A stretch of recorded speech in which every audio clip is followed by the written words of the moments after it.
अपने लाडले ललिते बालक कृष्ण के भोले भाले मुख को देखकर प्रसन्नता से फूली नहीं समा रही है।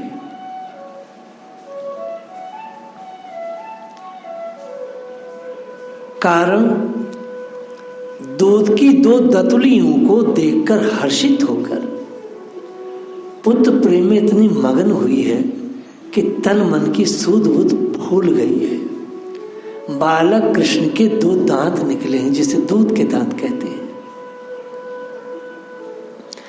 हर्ष की इन सुंदर घड़ियों में मां यशोदा बड़ी जोर से हर्षित होकर नंद राय जी को बुलाती हुई कहती हैं,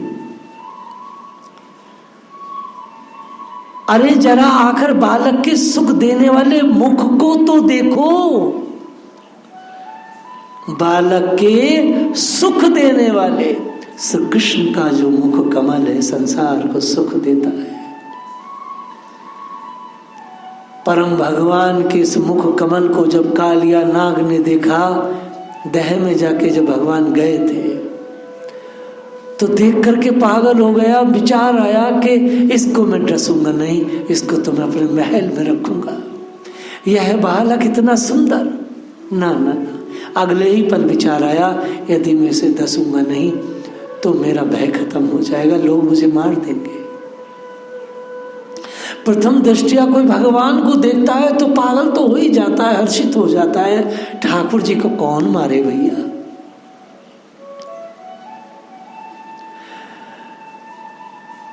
अरे आकर जल्दी अपने बालक के सुख देने वाले मुख को देखो, उसकी जरा जरा सी दूध की दतुलियों को तो देखो।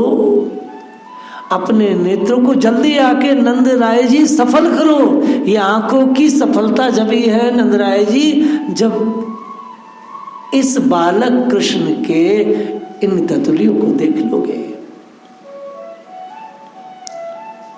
इस अपूर्व सौंदर्य को देखकर उनके दोनों नेत्र स्नेह वात्सल्य से तृप्त हो गए। दोनों दंपति भगवान के वह सुंदर दांतों को देख रहे हैं। भगवान किलकारी मारकर हंसते हुए, ऐसी किलकारी मारी अपने मैया बाबा को देख के ठाकुर जी के दो दतनियों को कैसा लग रहा है, जैसे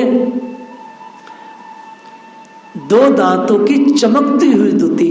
अर्थात वह दांत नहीं है, ठाकुर जी के गुलाबी गुलाबी मुख में जैसे कोई बिजली चमक रही है, जैसे कमल पर बिजली उगाई है।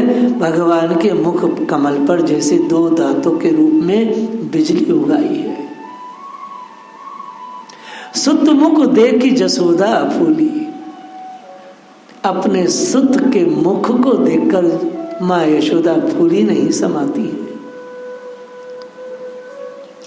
हरि किलकित जसुमती की कन्या, मुख में तीन लोक दिख रहा है, चकित भई नंदरनिया। घर घर हाथ दिवाती डोलती बांधती घरे बदनिया। सूर श्याम की अद्भुत लीला नहीं जानत मुनि जनिया। कितना सुंदर पद है। सूर श्याम की अद्भुत लीला नहीं जानत मुनि जनिया। यह मुनि भी नहीं जानते, सो भोली भाली मां यशोदा क्या समझेगी भैया। बाल कृष्ण लाल की किलकारी मारते हुए नंदरानी अपनी गोद में लिए बैठी है। भगवान उनकी गोद में लेटे हैं, बैठे हैं, सो किलकारी मार रही। और उस दिन की ठाकुर जी की लीला तो बड़ी अद्भुत भाई। खेल खेल में वह मां यशोदा को अपने मुख में तीनों लोगों के दर्शन करा देते हैं। ठाकुर जी ने तीनों लोगों का दर्शन करा दिया। हरि किलकत जसुमती की कन्या। इस अद्भुत दृश्य को देखकर नंदरानी आश्चर्यचकित रह गई। बालक के इस अनोखे कार्य को देखकर माँ यशोदा इतनी अधिक विस्मित हो गई कि वे बच्चे के कल्याण और भविष्य की चिंता में डूबी। अब डूब करके कर क्या रही हैं ये जरा देख लीजिए। और यही स्थिति आज भारत के समाज की भी है। घर घर हाथ दिवाती डोलती बांधती गरे बधनिया।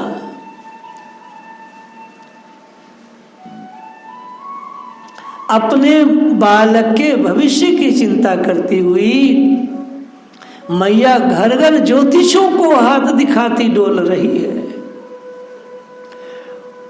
बालक कृष्ण के भविष्य की अनहोनी घटनाओं को जानना चाहती है। कहीं मेरे लाल को किसी की नजर न लग जाए, कुछ अनहोनी न हो जाए। वह ईश्वर जो अगले पल क्या करेगा, संसार में ब्रह्मा शिव इत्यादि भी नहीं जानते कि अगले क्षण ठाकुर जी इस संसार में क्या करने वाले हैं। उस परमेश्वर के लिए, उस परमेश्वर की आगामी लीलाओं के लिए कि कुछ मेरे बच्चे के भविष्य में क्या होगा, इसका अर्थ तो यही है ना भाई।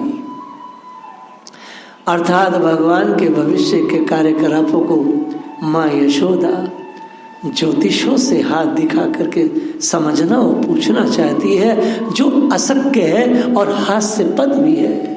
लेकिन माँ तो माँ होती भाई।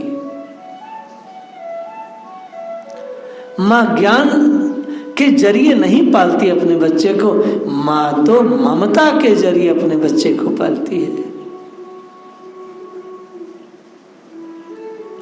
भगवान की इस अद्भुत लीला को तो बड़े बड़े ऋषि मुनि भी नहीं जान पाते। माँ क्या करती है, भगवान के गले में बदनख बांधती है। बदनख क्या है भैया? शेर का नाखून। भगवान के गले में शेर का नाखून बांधती है। ऐसा तंत्र शास्त्र में वर्णित होता है कि शेर के नाखून का तावीज अगर मनुष्य बांधता है तो उसके अंदर वीर रसता हमेशा बनी रहती है, अर्थात उसकी कोई हानि नहीं कर सकता।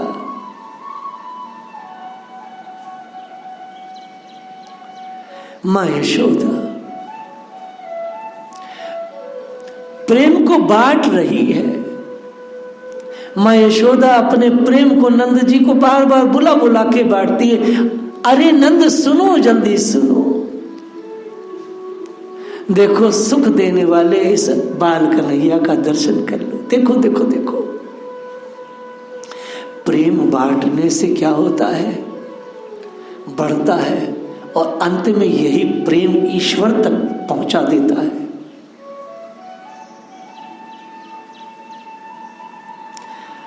एक दिवस माँ यशोदा ने नंद जी को बुला करके कहा, तुम्हें पता भी है अब कुमार कन्हई के 6 मास होने के में कुछ ही दिन, 2-4 दिन रह गए। नंद जी ने अपनी आंख ऐसे विस्मित करके कहा, तो फिर क्या करना है? क्योंकि श्री कृष्ण की तो एक एक अदा पर, एक एक गुण पर, एक एक कार्यकलाप पर जो छोटा छोटा बच्चा करता है उस पर नंद रानी उत्सव मनाती है। 6 महीने का बालक होने को आ रहा है, अब इसके अन्नप्राशन संस्कार की व्यवस्था कीजिए। नंद जी ने जब सुना कि मेरा बच्चा, मेरा लाला 6 महीने का होने वाला है और वे अन्नप्राशन संस्कार के योग हो गए हैं, बहुत पुलकित हुए। उन्होंने ब्राह्मणों को बुलाया। ब्राह्मणों ने नाम पूछकर शुभ राशि और लगन का विचार कर एक शुभ दिन तय कर दिया। ये भारतीय संस्कृति कितनी महान है। यहाँ पर बालक जब पहली बार माँ का दूध पिए उसका भी उत्सव है, और जब बालक पहली बार अन्न खाए तो उसका भी उत्सव है। वाह वाह वाह, धन्य है भारतीय संस्कृति।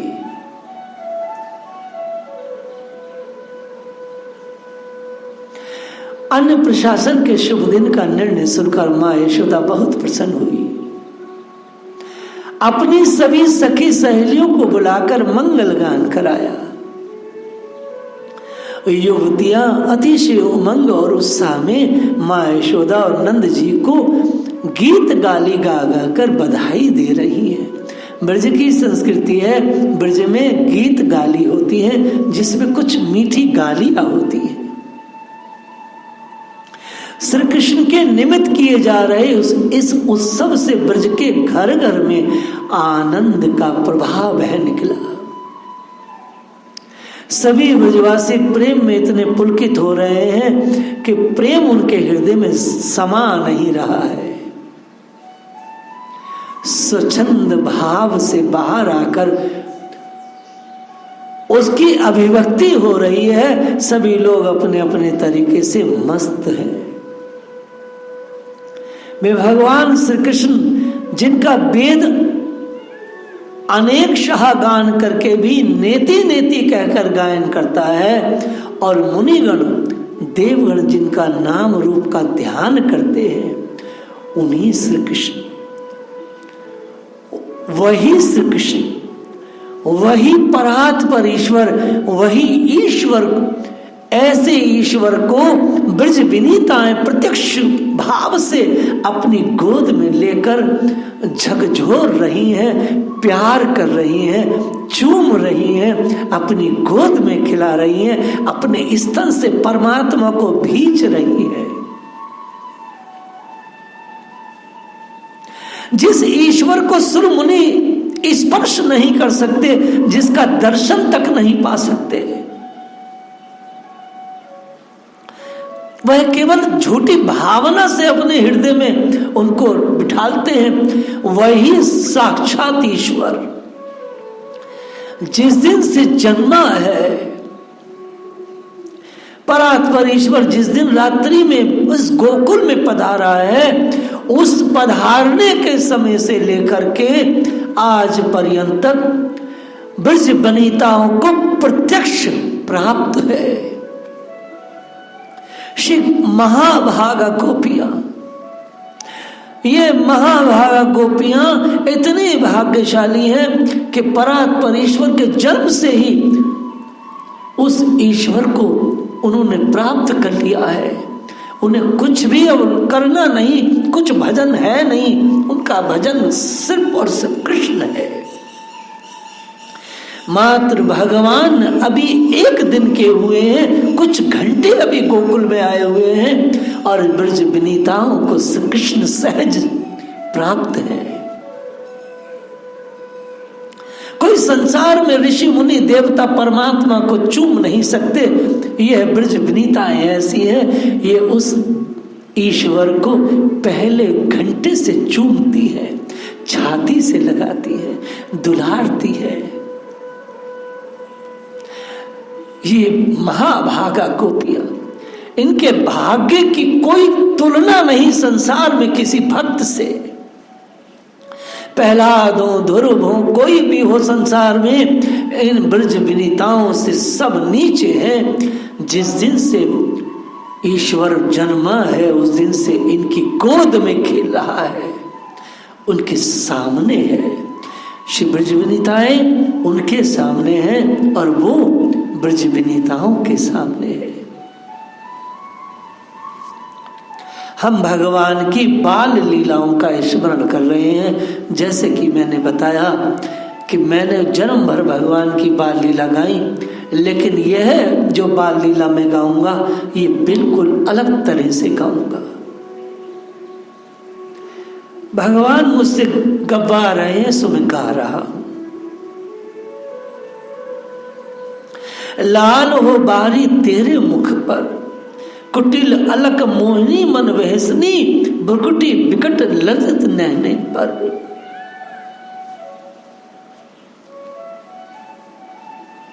माँ यशोदा श्री कृष्ण के अलौकिक सौंदर्य पर मुग्ध है। कहती है, मेरे पुत्र, मैं तेरे मुख पर बलिहारी जाती हूं, तेरी घुंघराली लटों पर, मन को विमोहित करने वाली मुस्कुराहट पर मैं बलिहारी जाती हूं।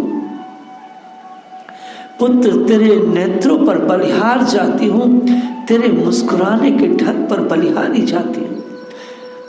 अरे लाला तेरे दो दतलियों पर बलिहारी जाती हूँ। तेरे सामने मुख पर बलिहारी जाती हूँ मेरे बालक। तेरी छोटी छोटी घुंघराली लटों पर मैं अपना जीवन न्यौछावर करती हूँ।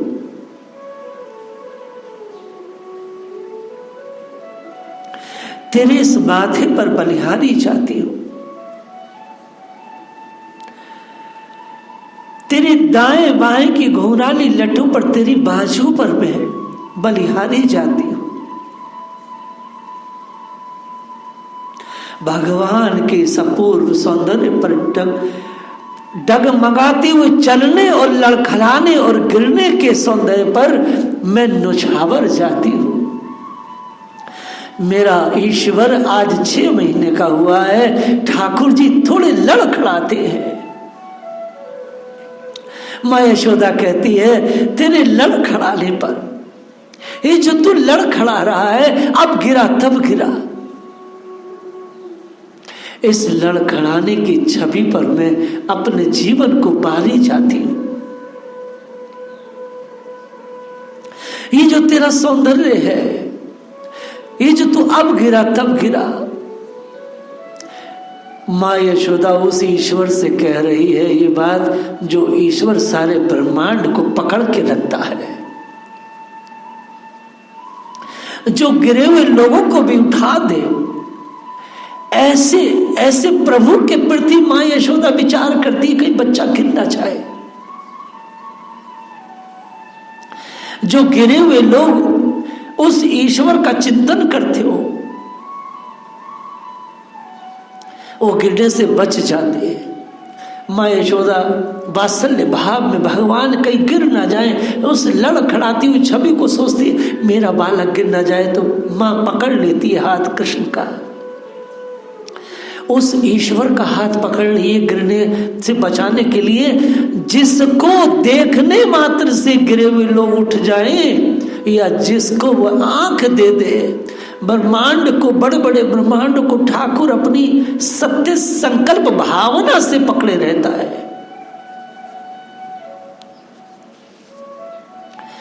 ऐसे बाल कन्हैया लाल के प्रति मां कहती है बलिहारी है तेरे लड़खड़ाते हुए कदमों पर, बलिहारी है पुत्र ऐसा सौंदर्य। इस तेरे सौंदर्य पर मैं रीझ गई हूं, पगला गई हूं, मुझे कुछ होश नहीं रहता। मां अतिशय वात्सल्य में डूबी है, भगवान के बारे में विचार करती है कि कहीं बाल कन्हैया गिर ना जाए। बाल कन्हैया माँ के इस भाव को नमन करता है। ए मैया तेरा ये लाला ऐसा है, ये तो इसको जो ध्यान करता, स्मरण करता, मैया तेरे लाला को कोई नाम भी लेता है तो वो भी लड़खड़ाता, अगर जिंदगी में है तो वो भी सीधा चलने लगे। मैया तो को कहा पतो, मगर मैया तो वात्सल्य के भाव में है कि मेरा बच्चा कहीं गिर ना जाए, और सौंदर्य पर रीझी है।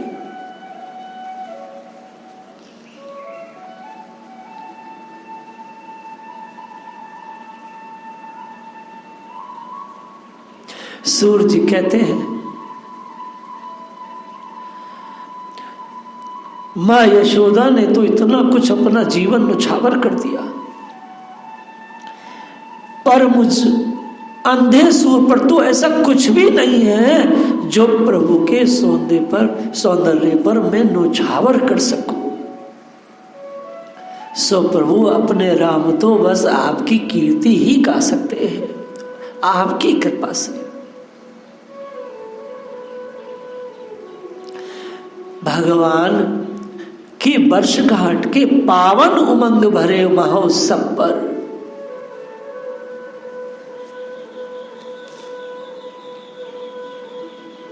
समस्त सौभाग्यशाली गोपियां अत्यधिक उल्लासित होकर अपनी उमंग उल्लास की भरपूर वर्षा करना चाहती है। इसलिए वे श्रेष्ठ सुंदर मंगलकारी गीतों को सुमधुर स्वर में तान में गाती हुई आनंदित और हर्षित हो रही है। वे सोने के मणि जड़ित थालों में दही रोली फल फूल सजाकर श्री कृष्ण को तिलक लगाने और मिलने को आतुर हो रही है। और भगवान कितने बड़े हैं ठाकुर जी मेरे, मात्र अभी ठाकुर जी साल से कुछ नीचे है।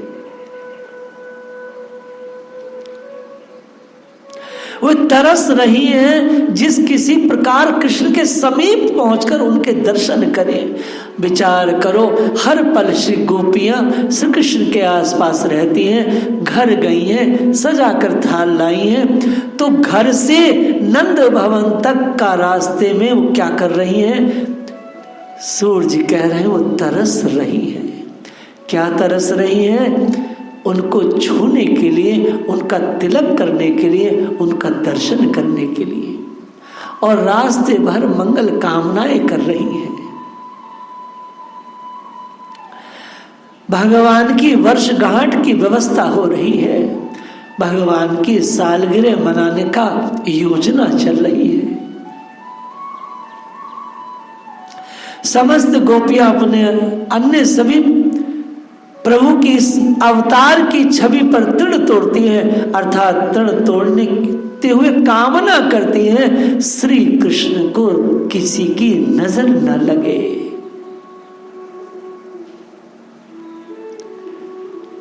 गोपियां हर पल बाल कन्हैया का अद्वितीय शोभा को अपने मन की आंखों से लगातार स्पर्श करती हैं, अर्थात मन की आंखों से उन्हें निहारती रहती है।